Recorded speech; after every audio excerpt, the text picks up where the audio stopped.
In the first years of the 20th century, a depraved maniac terrorized the people of Dayton, Ohio. At least 5 women and 1 man would lose their lives to an unknown monster. 11-year-old Ada Lantz, 20-year-old Dona Gilman, 18-year-old Anna Markowitz and her boyfriend Abe Cohan, 15-year-old Mary Forschner, and 18-year-old Elizabeth Fulhart. There is also speculation that 3 additional murders are part of this series. Some victims had been shot, others strangled, and the youngest of the 5 was drowned in the filth of her family's outhouse. The Reign of Terror began on October 14th of the year 1900 and would last until February of 1909. While there were suspects and even confessions, none held up under scrutiny. To this day, no one can answer the question of, who was the Dayton Strangler?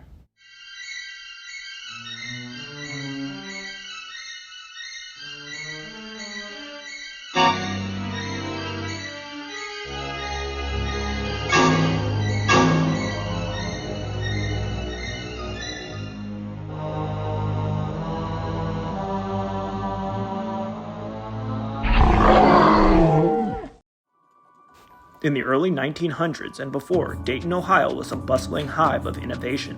Inventions such as the cash register got their start in the city. But like all cities, Dayton had its dark side. Crime is an ever-present problem in society, but starting in the first year of the 20th century, a series of murders would captivate the area as police sought the culprit. The first murder took place on October 14th in the year 1900. Ada Lantz was 11 years old, and her father was a respected carpenter in the community.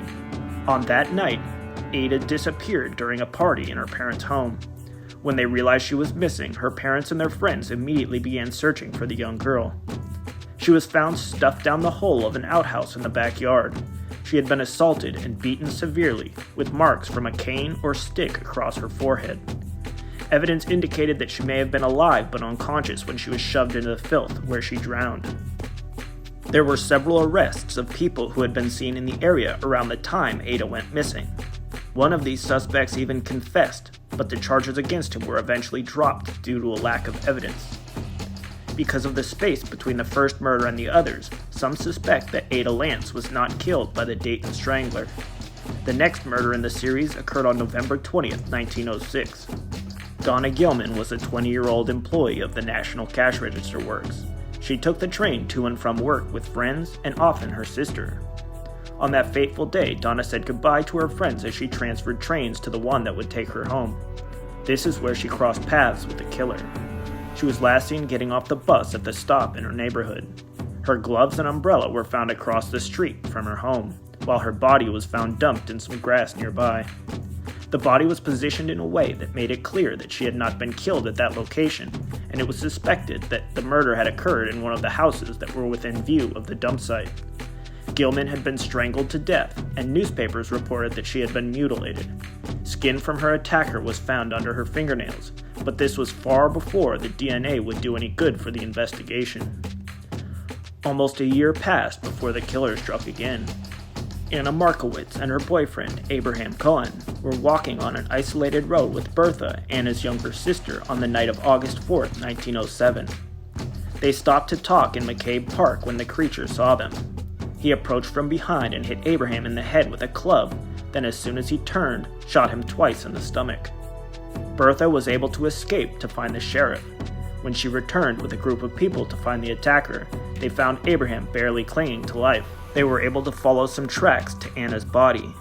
Her clothing had been ripped off and she had been viciously assaulted before the killer had strangled her. Cohan was rushed to a hospital where he succumbed to his injuries after 2 days. Due to his condition, he was unable to give police any information on the murderer. A housekeeper nearby reported hearing gunshots and someone shout out the name Harry, but no one by that name was ever arrested. Another man was convicted of this crime, Leighton Hines, but he is widely considered to have been innocent. There is a record of him contesting the conviction in 1917, but nothing about the outcome. The next murder occurred on January 24, 1909. 15-year-old Mary Forschner was sent by her stepfather to make a bank deposit. When she did not return, her stepfather called 2 neighbors and the 3 went to look for her. They found her just after midnight in a shed at the edge of a large property. She had been assaulted and strangled. The coroner would note that the killer must have very large hands based on the marks that he left on her neck. A strange man had been seen in the area, and a different woman had also been attacked on the same day as the Forschner murder. One witness, Sam Morris, was arrested on suspicion of the murder. Sam said that he had approached the stranger, but that the man had threatened to shoot him, causing Morris to flee the scene. Not far from where Morris had seen the man, a woman referred to as Mrs. James Powers was attacked. Her husband had come home to find a man strangling his wife, and her clothing had been ripped, similar to the victims of the Dayton Strangler. Luckily, Miss Powers survived, but her attacker was able to escape. The attacks had all occurred within walking distance of the railroad tracks, and many believe that this was how the killer traveled. Indeed, jumping freight cars was not uncommon in these days. My own grandfather left the family farm and did the same to find better opportunities than were available in his hometown. A few days after the Forschner murder, a black man was seen getting off a train with abnormally large hands. Though it is unlikely that this was the strangler, he did have scratches on his face and was dressed in similar clothing to the man seen near the Forschner murder scene, but police were unable to locate the suspect. The last known murder of the Dayton Strangler occurred just weeks later on February 8, 1909. A young woman named Elizabeth Fulhart had come to Dayton to look for work the day before she disappeared. A week later, her body was discovered floating in a water storage tank behind an unoccupied house. Fulhart had been assaulted before she was killed.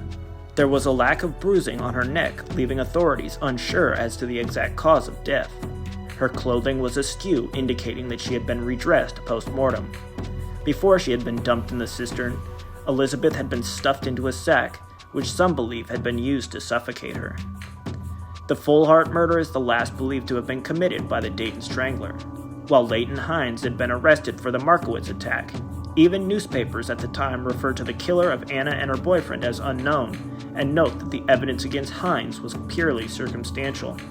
However, there were other suspects investigated by police. A former employee of the National Cash Register Works named David Curtis was a suspect in the Gilman murder. A semi-anonymous reporter claimed to have an eyewitness who saw Curtis kill Donna. The suspect would eventually confess to the murder, but as he made a false confession 2 years prior in a different case, people were skeptical of his account. Investigators continued to try to connect Curtis to the murder, but the case fell apart when it came out that he had been threatened into making his confession. When the charges were dismissed, the people of Dayton celebrated, as very few thought he had actually done it. One of the Gilman brothers had testified against Curtis, but it seemed this was more to divert blame from himself and his family. Accusations of abuse led to the arrest of Donna's mother and siblings. While in custody, Kate Gilman attempted to end her own life upon hearing that her children had been arrested as accessories to the crime. But again, the evidence was purely circumstantial and the family was eventually released. But the tragedies for the Gilman family were not over. Kate passed away in December of 1907, soon after they were cleared of all charges.